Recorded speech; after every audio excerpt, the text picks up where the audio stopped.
All right, guys, fuel tank swap on the 95 Integra. Here's the new one with the carryovers from the old. This is the fuel gauge. This is the fuel pump assembly. So this corresponds to the filler neck tube. Once you pop those hoses off, I just dropped it with those two hoses connected. There are these two hoses right here. I hit them with a little AT205 reseal just to firm them up a little bit. When you're dropping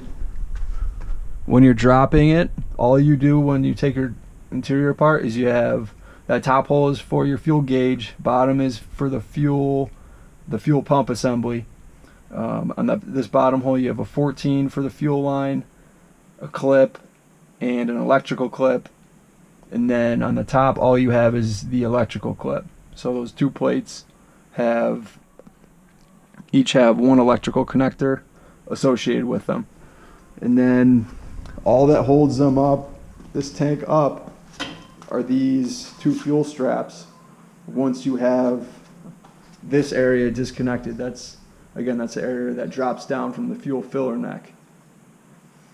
And so one thing I would recommend, I did not do this. This thing's all gross, but I think it's like a 14 millimeter back there that you can just, you can drain the gas before you do this. I forgot to do that, so it was pretty heavy, but we got it drained after. So good, crusty old gas, good lawnmower fuel. So so this is the fuel gauge. What I did was, this is the new hardware, but the same fuel gauge. It's like a 3-tabbed large nut, you can say, because you have to pass each corner. Each of these corners has to go under these 3 tabs and spin for right tight, and it's kind of hard to do. So what I did was I found a way to get good pressure down, because there's a gasket under there. I found a way to get good pressure at all points, just with like a balance of screwdrivers, and then I was able to knock this tab lightly with a hammer, and eventually was able to get them all to catch and spin. Nothing really crazy with the fuel pump assembly. Just be very careful lifting it out. Once you get your 10 mils out, it lifts up pretty seamlessly. So yeah, we're gonna get this new guy installed. I gotta put the OEM hoses on the back spots. This came gray. I hit it with some just straight gloss black paint. So, and then on the underside, it's not looking too happy under here, but I did take the opportunity to hit it with some black paint up there just to seal it up, because I don't plan on dropping the tank anytime soon again. Ultimately my plan is to do that to the whole undercarriage, but for now that'll have to do. So that should be all good and dry, and get this tank in here. Don't forget that that's like some evap line. I forgot about that one, so I'm hoping I didn't ruin that hose. Make sure you disconnect that evap line. You can't really see it. That one goes right there, and that's, like close to the driver at that point. So I got to connect it right there. These rubber tabs, I just stuck them on. They're just carryovers from the OEM tank. I just stuck them on in the same place they were. I'm not sure you really need to do that, but that's what I did. So I got the new hardware, and we'll try getting the new one in, and I'll follow up. All right, so I noticed that these OEM part numbers were the same for the fuel straps And these replacement ones that I ordered off Rock Auto are a little different. You can see one has a longer flat part than the other. Both the same length though. I took these rubber seals and I just electrical taped them on. They did not come with the Rock Auto order, but I was able to salvage them off of the OEM part. So the longer flat part is going to go on the passenger side. You can see if I take my tape here, this flat part is about 20. This flat part is like 19. So this is the driver's side. Passenger side gets the longer one. Sweet. All right, the OEM had this kind of hook bolt, nut, washer, fuel strap, and another nut. So I got the part numbers off, I think it's like Acura parts now, so I will do the same with these. Alright, so we have the new hook bolts. It's, if you can see that, nut, washer, fuel strap, and another nut. Same on the, let's see, the driver's side.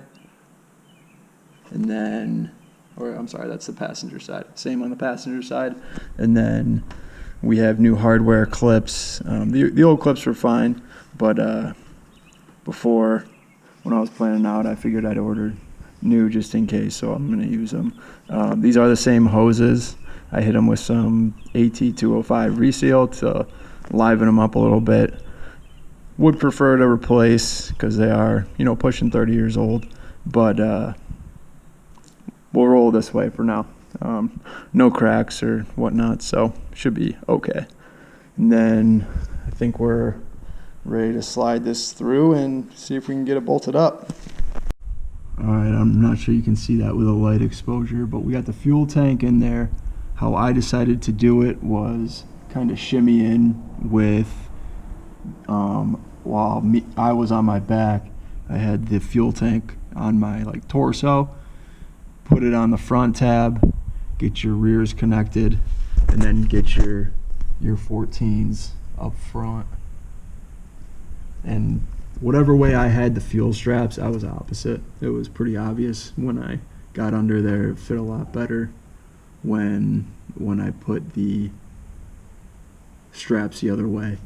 One note, I'll go into the interior. I was too far to the driver's side with the whole tank assembly. Climb in here.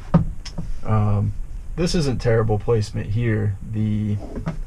Like the fuel pump assembly, but the fuel gauge is definitely a little bit right of where it was before, and that's after I moved it a little further left.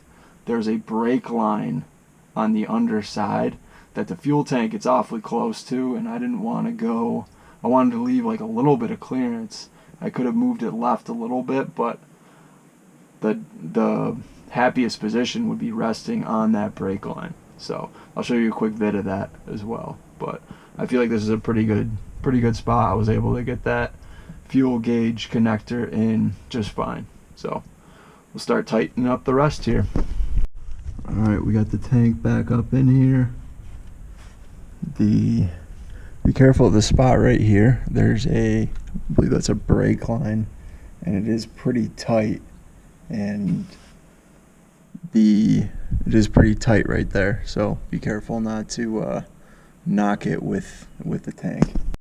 Alright, we are all in and installed. I didn't do a great job filming it because I was on a huge time crunch. One note that I would have done if I had to do this all over again is I would have connected the two hoses that come off the filler neck and the vent hose onto the new tank before raising it up. I did not do that before raising the new tank, and there's not a lot of space. This is the driver's side. There's not a lot of space to get to the filler neck and this vent hose tube. So you're able to do it, but it would have been a lot easier had I pre-connected those. At the time, I was worried that I would pinch them or something, but it was so hard to get in here and get those connected on the new tank with it installed. So if there's a way to do that when you're putting your new tank on prior, then I would have done that. But it is really hard to connect those two hoses to the filler neck anyway. You can see this is my old filler neck. I probably could have reused it, but it wasn't super expensive off Rock Auto, so I just decided to use the new one I had up here where it looks really good, but down here it's just a little bit rusty. So just decided to use the new one. But that's that. Next step is to throw a few gallons in and see how it works. All right, we started it up, put a few gallons in, I checked underneath, there's no leaks. Our fuel gauge is working. I started at first with only like a gallon, and then I added a couple more, so I know the gauge is working.